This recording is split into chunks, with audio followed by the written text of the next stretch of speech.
Hello 7th graders and welcome to your DNA unit. This first video here is for people who have access to a printer. So if you have access to a printer, I'm going to walk you guys through how to make your own DNA origami. If you don't have access to a printer, that's okay. I have a second video up on today's Teams post that is for you guys. That is just explaining the structure of DNA once I have this DNA origami folded. So again, if you guys have access to a printer, go ahead and stay on this video. If you do not have access to a printer, you can go ahead and watch the other video. So for you guys who can print, this is on today's assignments. This is our DNA origami. So if you can print this out, and then what I want you guys to do is to color it. And so when you guys color it, you're going to need to have 4 different colors. 4 total different colors. And you are going to color coordinate. So you're going to follow the patterns on here, and you're going to color them as the same patterns on here. And you guys can also look at the printout. The printout is colored, so if you have a colored printer, you're in luck. But if it's in black and white, you want to make sure that you're following the same patterns, because these patterns are very important. These are our base pairs, and we're going to talk a little bit more about those in a little bit. Alright, so if you guys want to pause the video, color in your base pairs, go ahead and cut around the outside, and then come back to me once you're done and I'll show you how to fold it. Alright, now that you guys have colored your DNA origami, so it looks something like this, I'm going to show you guys how we're going to fold it. And I already folded mine because I had a practice one, I had a trial run. I messed up a little bit, so I am here again. So what you guys are going to start off by doing is folding it in half. So we are going to take it in half, and I already have all the folds in mine, just ignore, pretend it's flat just like yours. And we're going to fold it in half. So you're going to be folding it just in half like this. Now your guys's, you're probably going to have some extra on one side or the other side. Here, I'll show you what I had.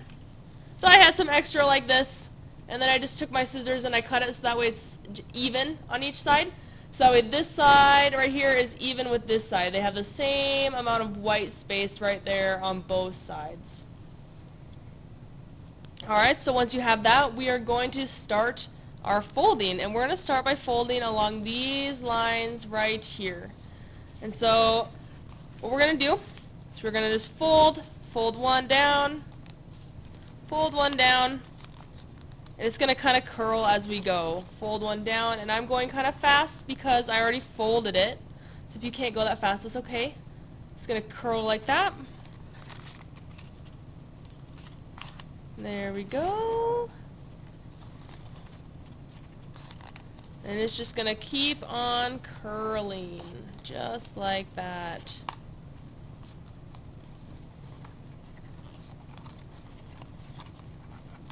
And it's going to end up looking something like this.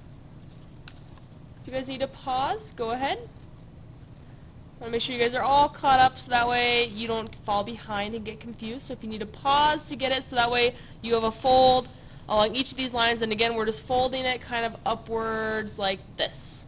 And then it's going to kind of just make a circle almost. Alright, so once you guys have that, we're going to start our next fold. So before we were folding it and curling it up like this, you want it so it's curled upwards like this. So it's curled up like that, and we're going to flip it. I didn't do that last time and it made it really hard at the end, so that's why I'm redoing it. But once it's curled up like this, you want that curled side to be face down on the table, okay? And then we're going to fold along these lines right here.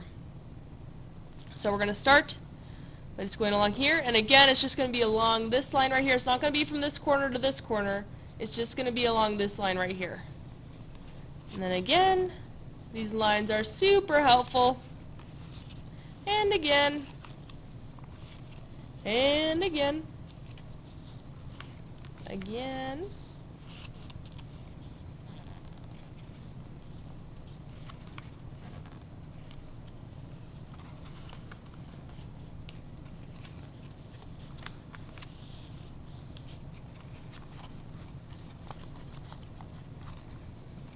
So now you're going to have all sorts of different folds in it like this.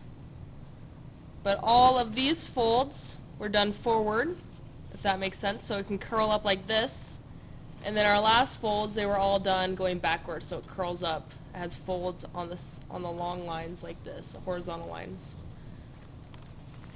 Alright, so go ahead and pause the video if you need to catch up. And for our next step, we are going to be folding the sides here. So again, if you didn't cut the sides already, so that way they're even, because it was just one side that needed to be cut, and this one that had the tag ends. Make sure that you cut them so that way they're even, so we have the same amount of white on each side.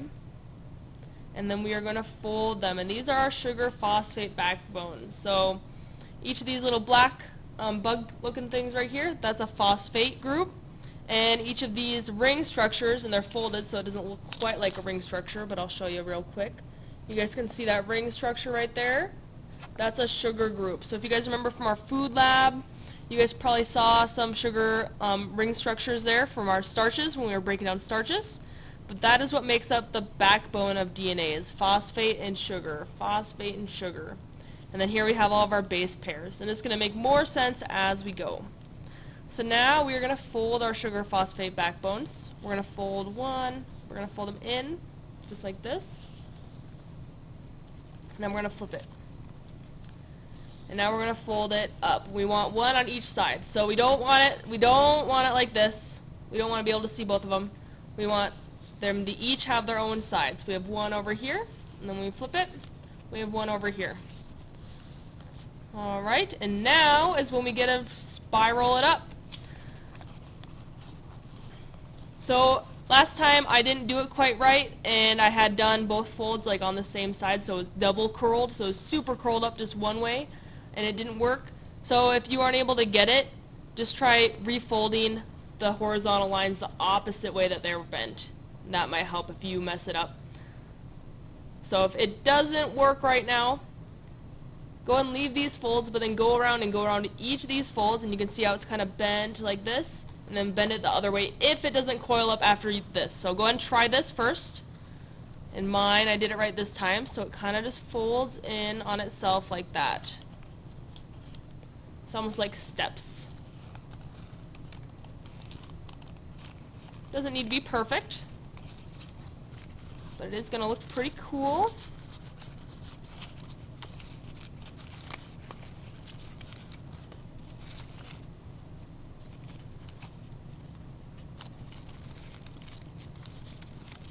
And bam! Now we have our very own DNA molecule, and I'm kind of squishing it like this just to get it to stay bent up a little bit. But once I have it like that, I can uncoil it. And shazam! We have our own DNA molecule. So let's talk a little bit about DNA.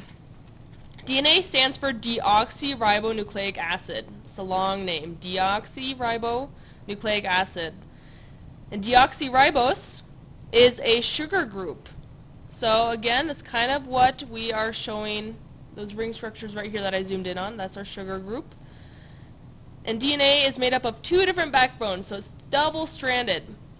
It has two backbones, it's double-stranded. So here we have one of our sugar phosphate backbones, and then here we have the other sugar phosphate backbone. Two sugar phosphate backbones, it's double-stranded, and then we have base pairs that make up all of the DNA in here. So as you guys remember at the beginning of the video, I told you that when you colored, you had to make sure that you followed the pattern. So the reason that is because each base pair, well, I guess it's a pair, so it only pairs up with its specific counterpart. So I'm going to uncoil this just a little bit so you can kind of see it.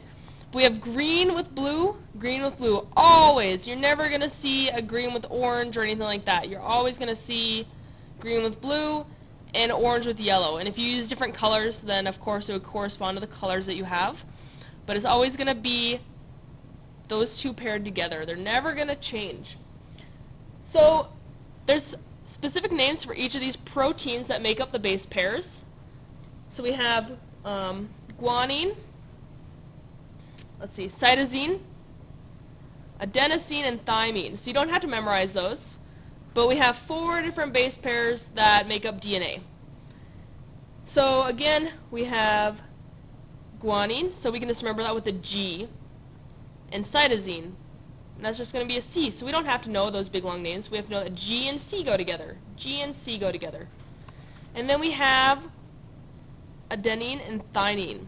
So that's A and T, adenine and thymine. We don't have to know the big long words, but we know that A and T go together. So guanine and cytosine, adenine and thymine.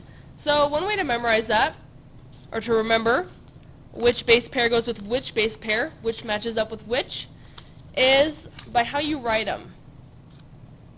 So we know that cytosine and guanine always go together, so C and G. And those are written with curved letters. It's kind of a silly way to remember it, but you can always remember that C and G go together because they're both curved.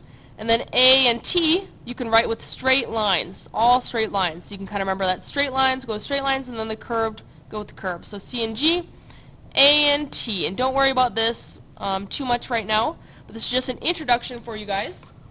So now you guys know that DNA is made up of base pairs.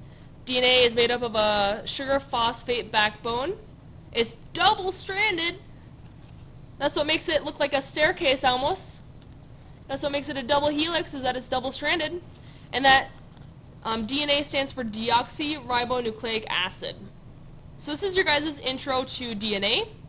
That is going to be all for today.